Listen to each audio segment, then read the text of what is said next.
Assalamu alaikum everyone. In today's lecture we are going to study the parallel resonance circuit. Before this we have covered the series resonance circuit, and in that circuit the circuit elements, they are in series with each other. They have voltage division among the elements, but the current passing through all the elements was same. But now today we are going to start the parallel resonance circuits. If I have to draw the circuit diagram for the parallel resonant circuit, that will be, we have a voltage source that is connected with all the circuit elements in parallel. So we have resistor, inductor and capacitor. There is a source voltage Vs and then there is current Is, and this current is being splitted into three different currents. One is passing through the resistor, IR, the other one is passing through the inductor, that is IL, the last one is through the capacitor, that is IC. So we can say that there is one current that is passing through the resistor, and then there is another current Ix that is passing through the storage element, and the storage elements are inductor and capacitor. Now if I have to find the current Is, that is actually the summation of all three currents, IR, IL and IC.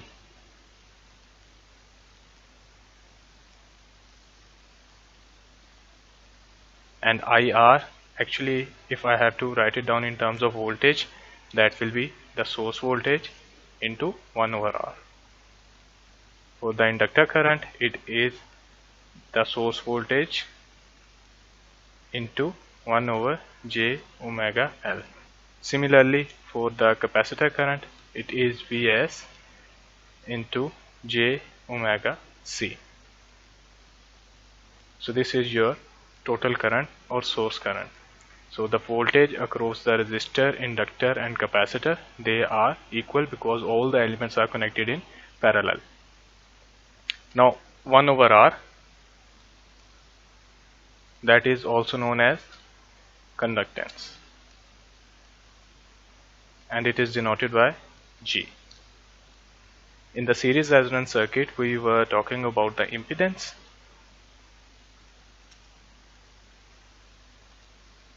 That impedance Z, it is actually R plus Jx, where X was reactance. Now if I'll take the inverse of the impedance, that will be Y, that is known as admittance, and it is actually the summation of conductance and susceptance. So this B is susceptance and this is conductance. So admittance is actually the inverse of impedance, and if we are taking the inverse of impedance, then the inverse of resistance is known as conductance and the inverse of reactance is known as susceptance. So if we have two reactances, one is inductive reactance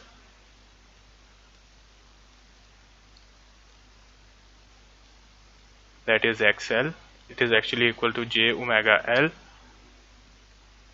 Then we have capacitive reactance,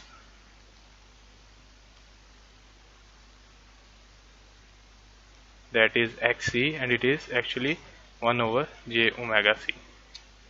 Similarly, for susceptance we have inductive susceptance,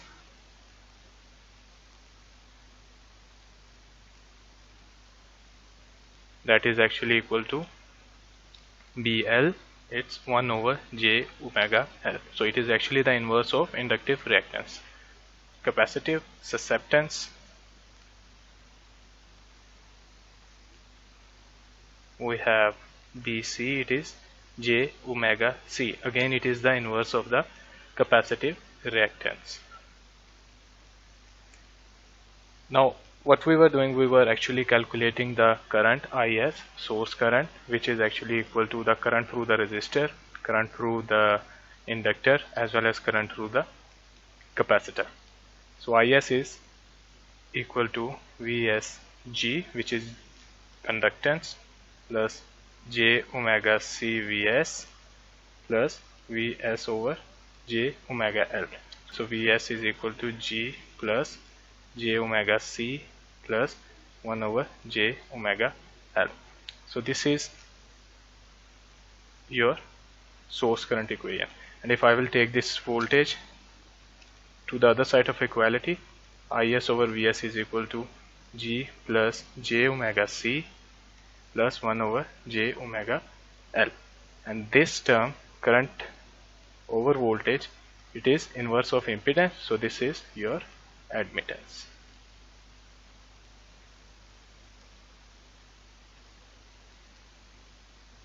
So the formula for the input admittance is G plus j omega c plus 1 over j omega L.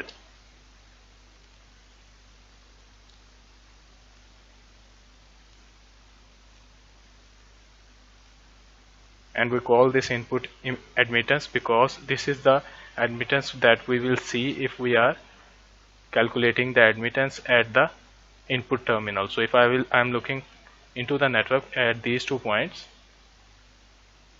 so the admittance at this point is input admittance. Now what we have to do, we are talking about the parallel resonance.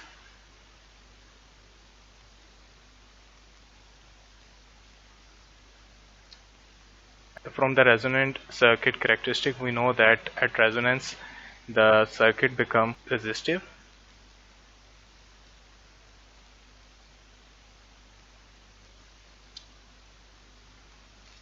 It means that the impedance is equal to resistor, and in terms of admittance it will be conductance, right? So now if I have to make admittance equal to conductance, so what I have to do, I have to make the imaginary part of the input impedance equal to 0. So the imaginary part is j omega c plus 1 over j omega L is equal to 0. So if I'll take j common, it will be omega c minus 1 over omega L, and it will be omega c minus 1 over omega L is equal to 0, and from here we can calculate omega c is equal to 1 over omega L and omega is equal to 1 over under root LC.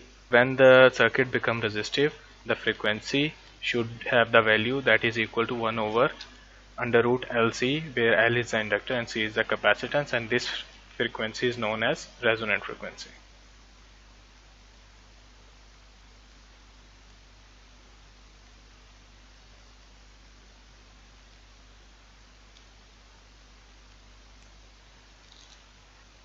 Now at resonant frequency, all the current, all the source current,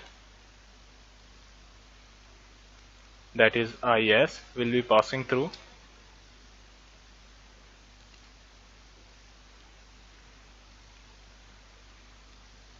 the conductance. And now if all the current is passing through the conductance, and if I have to find the voltage across the conductance, that will be Vs is equal to Is over G.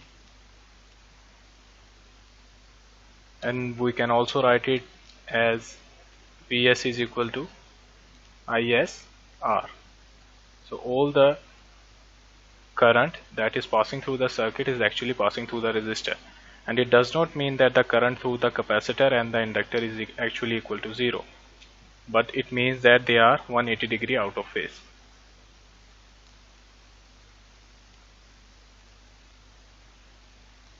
So the currents IC and IL are actually 180 degree out of phase. So what does it mean? If we have two currents,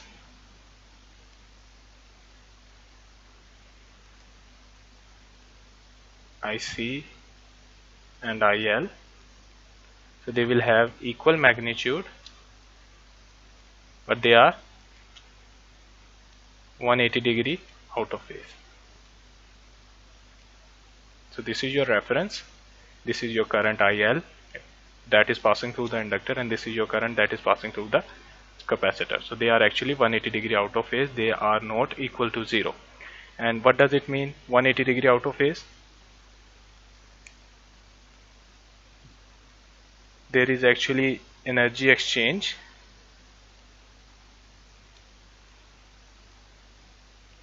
between the capacitor and inductor. So at one time, one of the energy storage element, it is actually storing the energy, and other one is providing the energy, and vice versa. So at any instant, the total current, if I will go back to the diagram, so we have three currents Ix, that is actually the summation of the current through the inductor and the current through the capacitor. So at any instant there is some current IL and also there is some current IC. So they are actually IL and IC are 180-degree out of phase. But whenever we will add IL and IC, that is actually Ix. So whenever we will add them at resonance frequency, they will have a value that is actually equal to 0. So if I have to show it through graphical representation, so if we have one current that is starting at 0, suppose it is IL, the other current is 180-degree out of phase, IC. So at any instant, if I have to measure the total current, for example that was Ix, it is actually equal to IL plus IC. So the summation at any point, it will be equal to 0. So at resonance, the current through inductor, the individual current through inductor and capacitor, they are actually not equal to 0, but they have a value that is actually 180-degree out of phase. And if we have addition of these two currents at any instant at resonance, they will be equal to 0. And what is actually happening, there is an exchange of energy between capacitor and inductor that is going on. So now if I have to draw the graph for the admittance, first I will write the formula for the admittance. It is actually y j omega is equal to G plus j omega c minus 1 over omega L. So now if I have to draw the curve, so it will be something like that. And at this point, it is omega naught. So this x-axis is actually the frequency, and here we have y magnitude. So at the resonant frequency, we know that the circuit is actually resistive. So the value here, it will be conductance, because we are plotting the graph for the admittance. If there it will be a impedance graph, then it should be resistance. Now there are two regions. One is before omega naught, where omega is less than omega naught, and one is after omega naught. So now if I have to find the regions, whether this region is capacitive or inductive, or is it dominated by capacitive admittance. So what we have to do, we know the formula of the admittance, and if I will write it down, omega c minus 1 over omega L, and I'm just trying to find out what will be the admittance effect at omega less than omega naught. So if we have a value of omega that is less than omega naught, so this is a smaller value. So for the inductive susceptance, the whole value will be a larger one, and if omega is a smaller value, so this will be a smaller value. So for omega less than omega naught, it is dominated by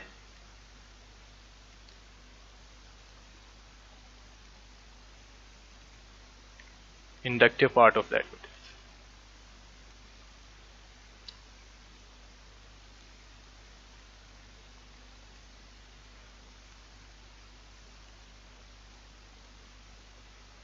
For omega less than omega naught, the values omega are small. So for omega c, this is actually the capacitive susceptance,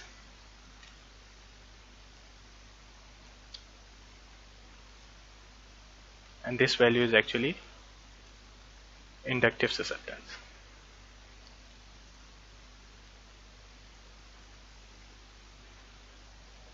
Right? So if the omega value is less than omega naught, then the capacitive susceptance will have a smaller value, and the inductive susceptance will have a larger value. So it will be the region that is dominated by the inductive part of the admittance. So for this region, omega less than omega naught, we can write it as inductive, right? Similarly, for omega greater than omega naught, again omega c minus 1 over omega L. So if omega is a larger value, this susceptance part will be a larger value, and if omega in the denominator is a larger value, then the whole fraction will be a smaller value. So for the region omega greater than omega naught, the admittance is dominated by the capacitive part.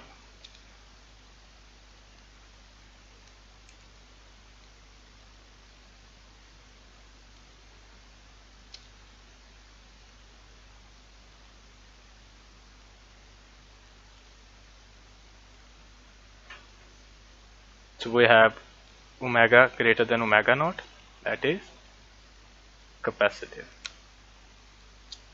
Now if I have to draw the phasor diagrams for these two cases, for omega less than omega naught and omega greater than omega naught. For phasors, I will start for omega less than omega naught. I will take the voltage value as a reference because it is same across all the elements, so I am taking V, and then the current through the resistor, it will be in phase with the voltage phasor. And now there are two currents, one is IL and the other one is IC. They are 90° out of phase, right? So if I have to decide which one is IL and which one is IC, we know that in capacitor current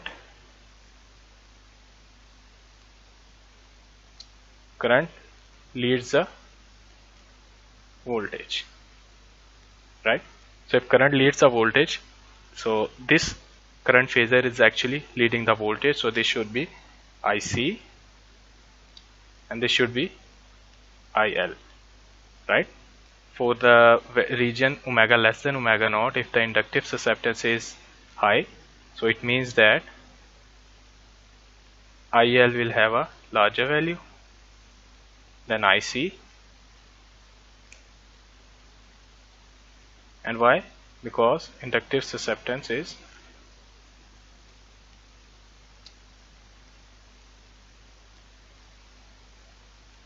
a larger value, and this inductive susceptance is actually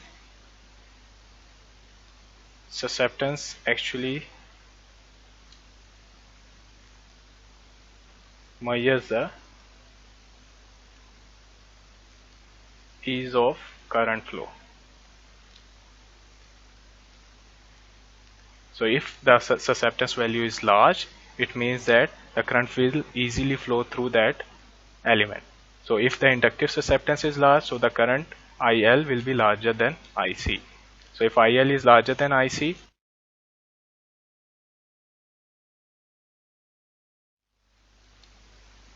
this will be your resultant current, right? So the current I is actually lagging the voltage.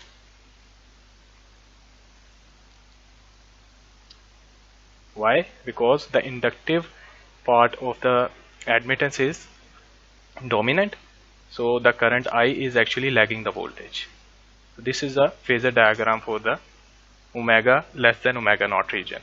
What we have done, we have assumed the reference as the voltage phasor, and then the conductance current is in phase with the voltage. Then the current through the capacitor and inductor, they are actually 90° out of phase with the voltage, and after getting the resultant of all the currents, we got the current that is actually lagging the voltage, and it shows you that in the region omega less than omega naught, the admittance is actually dominated by the inductive susceptance.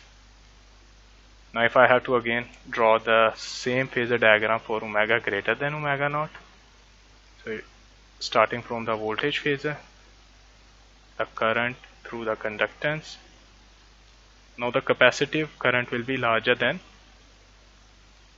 the inductive current. because for the region omega greater than omega naught, we have a capacitive part of the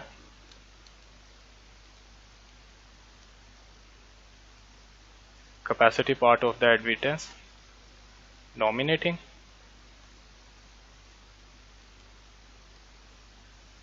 So if the capacitive susceptance is larger, so it means that more current will be passing through the capacitive branch and the current IC will have larger value than IL. Now if I have to draw the resultant phasor, it will be IL. This is your IL and this is your resultant phasor for the current. And now in this case the current is leading the voltage. So if current is leading the voltage, it means capacitive part is dominant.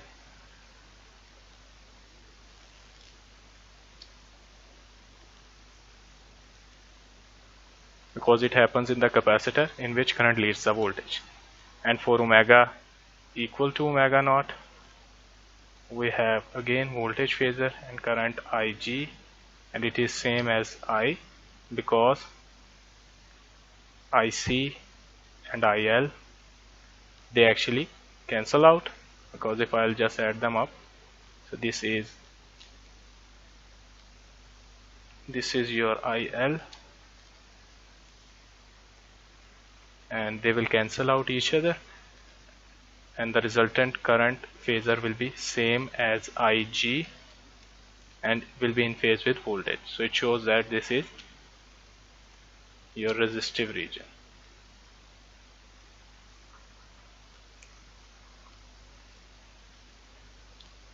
So for the phasors, we have drawn it for omega less than omega naught, then we have drawn the phasor for the omega greater than omega naught, in which the capacitive part is dominant, and at omega is equal to omega naught, the region is specified as a resistive region, that we have already concluded in the admittance graph. So there is one region omega less than omega naught which was inductive. For the region omega greater than omega naught, it was capacitive, and at omega naught it was resistive. We have shown it with the value of conductance, that is inverse of resistance. Now if I have to find the capacitive current,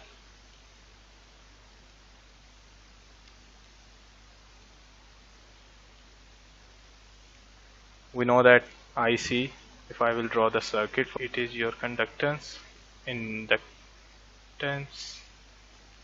and then there is capacitor, right? So there is a voltage Vs, Is, the current here is Ig, IL and IC. Now if I have to find the current IC, that will be equal to Vs into j omega c, and it is actually IC is equal to Vs over 1 by j omega c. This is your capacitive reactance,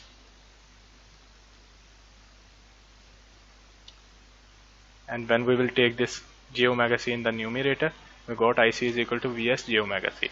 Now at resonance, if I have to find the Vs is equal to actually ISR at resonance, right? So if I'll put this equation in the IC equation, IC will be equal to ISR j omega naught c, because now we are calculating the current at resonance. And from here, if I have to calculate the magnitude, that will be IC magnitude is equal to IS magnitude R omega naught C. This is your first equation. Now for the inductive current,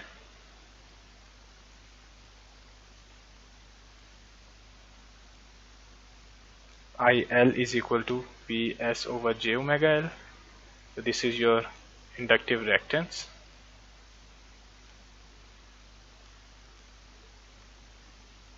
And again, putting the formula of Vs in the IL equation, IL is equal to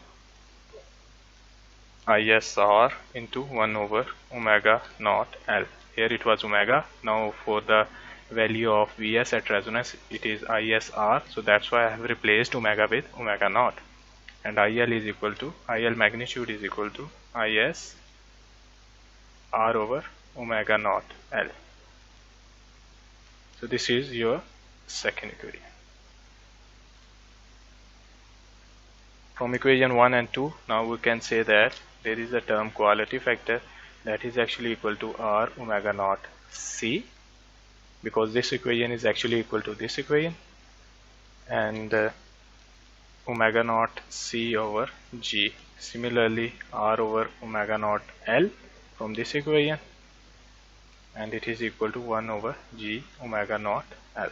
So these are the formulas for the quality factor. And from the lectures of series resonant circuit, you know that the quality factor actually defines the sharpness of the response curve or gain curve. As Q increases, sharpness increases.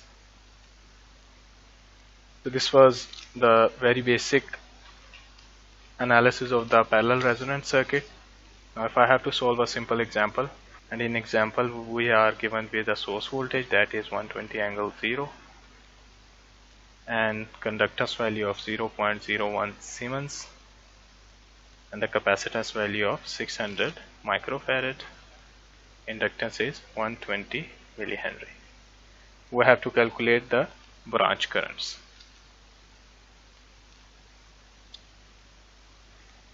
Now from the circuit there is a resistor, inductor, and then there is a capacitor. So we have three currents, IC, IL and IG. There is current IS and the voltage source is VS. Right? So we will start from the conductance branch. If I have to calculate IG, it is actually VSG. Right? So VS is 120 angle 0 into conductance value is 0.01. It is equal to 1.2 angle 0. So now for the capacitive current IC, it is actually equal to the YCVS, and here YC is actually J omega naught C. So now we are calculating the currents at resonance. So we should know about omega naught, which is resonant frequency.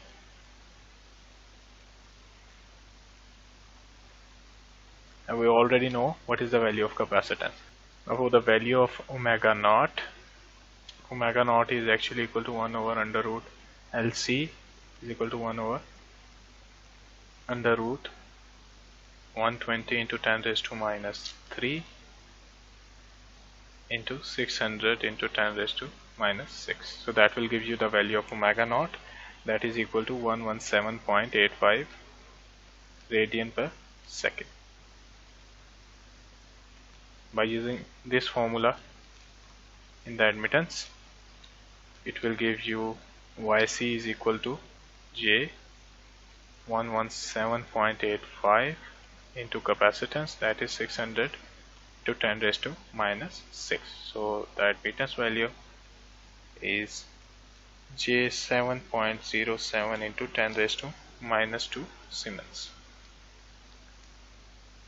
By using the value of admittance, IC is calculated to be 8.49 angle minus 90 degree.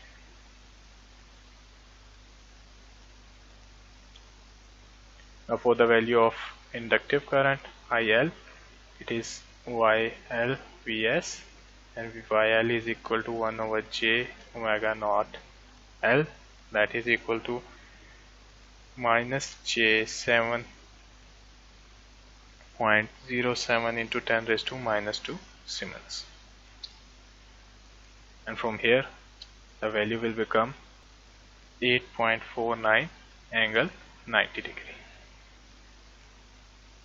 So from these two equations 1 and 2, we can see that the current through the capacitor and inductor, they are actually not equal to 0 at resonance, but they are 180 degree out of phase.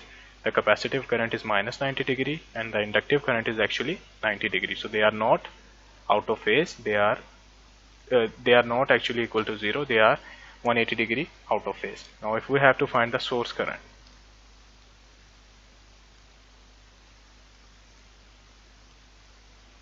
IS is actually equal to the summation of all the branch currents, Ig, that is through the conductance, IL plus IC.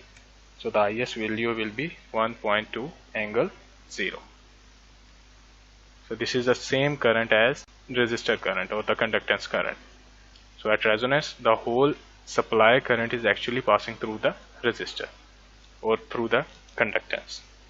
So that was a simple example for the parallel resonance circuit. In the next lecture, we will be studying about the transfer characteristic of the parallel resonance circuit, and later we will be solving few examples for that. And that's all for today. Thank you.